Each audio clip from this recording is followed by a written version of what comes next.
Hey, my name is Lilith, and today we're upgrading a viewer's Cardur deck to Bracket 4. I'll say at first I was quite skeptical of the original deck list that got sent in.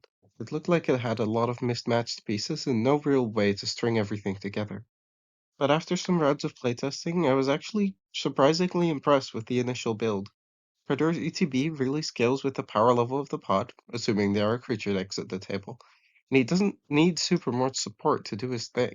Still, this is bracket 4, the land of ridiculously powerful cards and untelegraphed nukes, so there was a lot of work to do to get our deck to be consistently on par with some of the bullshit our opponents will be pulling. I was quite happy when my viewer asked me to upgrade their deck to bracket 4, because making a deck more powerful is very easy, and since Cardur will never be CDH viable, I don't have to worry about overshooting the mark and going into bracket 5 territory. The first cards I added were Alexios and Slicer. By the way, please watch me make in-universe versions of these cards. Please, please, I'm begging you. Alexios and Slicer are some of the most powerful damage outputting cards in the game, passing themselves around the table and making your opponents swing them into each other.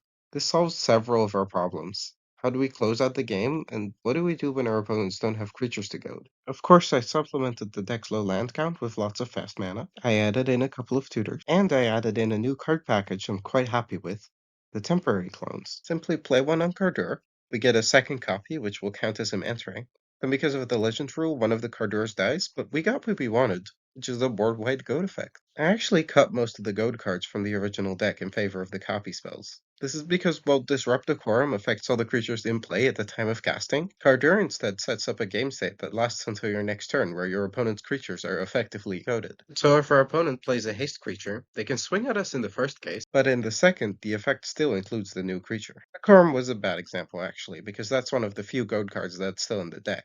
But stuff like Geodrager didn't quite make the cut. I specifically want to mention Jactus as a repeatable clone engine that can be activated every turn. Similar in the sense to Conjurer's Closet, which was already included, using either of these cards in combination with our commander, we can lock our opponent out of attacking us semi-permanently, until they find a removal spell or it's down to a 1v1. I added a few other win conditions to the deck as well, because not only are these cards already quite strong on their own, discouraging blockers, acting as removal, and preventing life gain respectively, they really go over the top when paired with Blasphemous Act, doming everyone in the face for huge damage. We also have the combo of Hiritsugu plus Dictate, which will immediately kill everyone who is at an even life total, and leave the rest of the table at 1 life.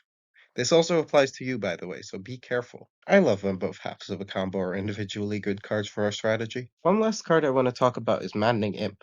What you will see quite often in Goad decks is that when you goad your opponent's stuff, they will try to tap it to avoid having to attack. Maddening Imp helps punish this play pattern, because it will kill all creatures that couldn't attack. Maddening Imp also kills summoning sick creatures that your opponents cast before attacking, finally teaching commander players to play stuff on their second main phase. I still remember getting got by this several times when I was still learning.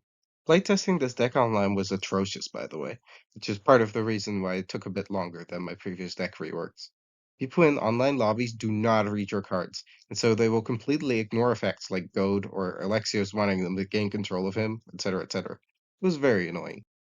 Anyways, I hope you enjoyed watching, and I hope you have fun with the deck. Thank you for submitting this deck and donating to the channel. Links to the deck lists are in the description as always.